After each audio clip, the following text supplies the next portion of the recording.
खिचड़ी दान की महिमा। राधे राधे, हरे कृष्णा। खिचड़ी का दान हमें अवश्य करना चाहिए। ये किस दिन किया जाता है? मकर संक्रांति वाले दिन ही खिचड़ी का दान करना चाहिए। धार्मिक मान्यताओं से जुड़ा सवाल है। और जो उड़द की काली दाल आती है उसमें हमें चावल मिलाकर नमक डालकर काली खिचड़ी बनानी चाहिए और हमें दान करनी चाहिए। ये शनि और चंद्रमा के अशुभ प्रभाव से बचाता है। खिचड़ी दान के मुख्य पहलू क्या हैं? धार्मिक महत्व। माघ मास मकर संक्रांति में खिचड़ी का दान करने से घर में सुख समृद्धि आती है और पुण्य मिलता है। ज्योतिष के अनुसार मैं आपको लाभ बता देती हूँ। चावल और उड़द की खिचड़ी का दान करने से शनि और चंद्रमा के अशुभ प्रभाव में कमी आती है और इस दिन हमें खिचड़ी का दान अवश्य ही करना चाहिए। जो कर्मा बाई थी वो भी जगन्नाथ भगवान जी को खिचड़ी का भोग लगाती थी।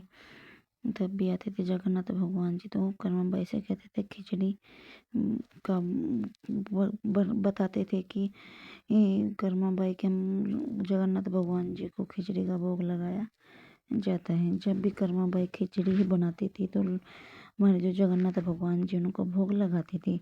जब से ही वहाँ पर जगन्नाथ भगवान जी को सबसे पहला भोग खिचड़ी का लगाया जाता है। और मकर संक्रांति के दिन भी खिचड़ी का दान शुभ माना जाता है। इसमें शनि और चंद्रमा का प्रभाव कम हो जाता है। इस दिन हमें अपने लड्डू गोपाल जी को भी खिचड़ी का भोग लगाना चाहिए। उड़द की जो काली दाल आती है और चावल और नमक दान का भी बहुत महत्व माना जाता है, क्योंकि खिचड़ी नमक के बिना अधूरी है।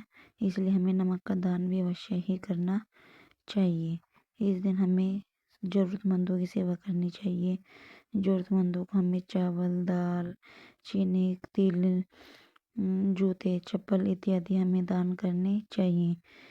और इस दिन हमें अपने देव पितरों के सामने घी का दीपक जलाना चाहिए। उनको भी खिचड़ी का भोग लगाना चाहिए। हमारे देव पितरों को मुक्ति प्राप्त होती है, इसलिए हमें खिचड़ी का दान करना अवश्य माना जाता है। आई होप आपको वीडियो अच्छी लगी है तो मेरी वीडियो को लाइक, कमेंट, सब्सक्राइब भी कर देना और हो सके तो इस दिन ज़्यादा से ज़्यादा दान देना। और इस दिन हमें बातों का ध्यान रखना है कि हम उस दिन सठतिला एकादशी भी है और मकर संक्रांति भी है।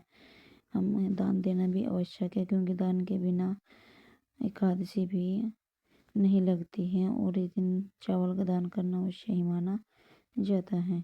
राधे राधे, हरे कृष्णा।